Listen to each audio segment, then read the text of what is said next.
Kidlat News Updates.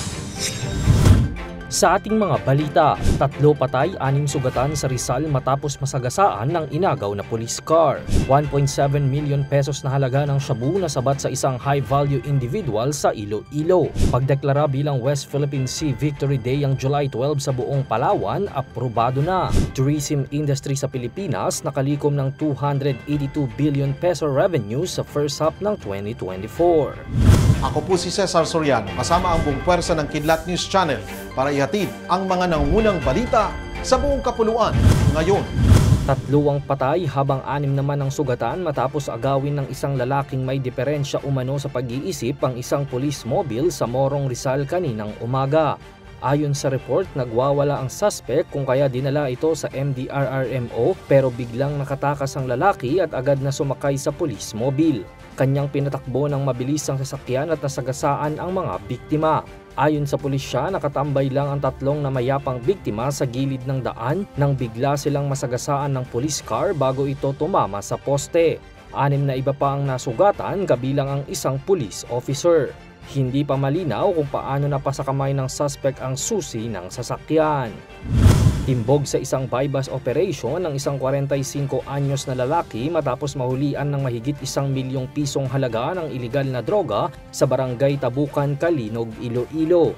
Ayon sa Kalinog Municipal Police Station o MPS, ikinasan nila ang kanilang operasyon laban sa isang high-value individual na kinilalang si alias Joms na nagresulta sa pagkakasabat ng mahigit kumulang 250 grams ng shabu na nagkakahalaga ng 1.7 million pesos. Maliban sa 8 plastic sachets ng shabu, nakumpiska rin ng mga otoridad sa suspect ang isang 45 caliber na pistol at iba pang drug paraphernalia. Nasa kustodiya na ng Kalinog MPS ang suspect na nahaharap sa kasong paglabag sa Republic Act 9165 o ang Comprehensive Dangerous Drugs Act of 2002. Aprobado na ng Sangguniang Panlalawigan ng Palawan ang ordinansang nagdedeklara bilang West Philippine Sea Victory Day ang araw ng July 12 sa kanilang probinsya. Ito'y matapos maipasa sa una at huling pagbasa ang Proposed Ordinance No. 03324 sa kanilang regular na sesyon noong Martes, July 9. Ang nasabing selebrasyon ay kaugnay sa paggunita ng anibersaryo ng makasaysayang pagkapanalo ng Pilipinas sa arbitral ruling sa WPS laban sa China noong July 12, 2016. Ayon pa sa mga bokal ng lalawigan, mahalaga ang pagdiriwang na ito dahil sumasalamin ito sa paglaban ng soberanya ng bansa na base na rin sa United Nations Convention on the Law of the Sea o UNCLOS.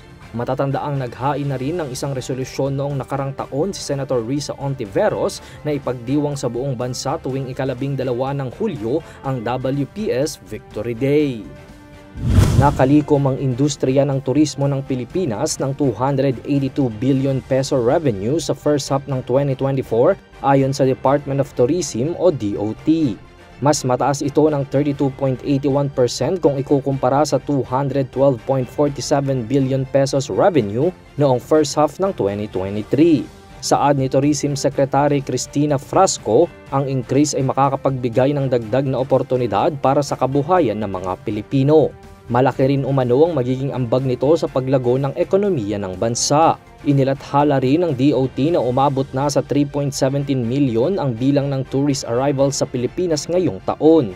2.9 million rito ay foreign nationals, samantalang 236,000 naman ang overseas Filipinos. Dagdag ni Frasco, inaasahan ng DOT na mas malaki pa ang magiging bilang ng mga turista sa second half ng taon. Para sa Kidlat News Updates, ito si Jai Reyes, nag-uulat. At inyo pong natunghayan ang mga headlines sa nakalipas na mga oras. Manatili nakatutok para sa mga susunod na updates at breaking news. Ako po si Cesar Soriano, kasama nyo sa bawat pagputok ng balita.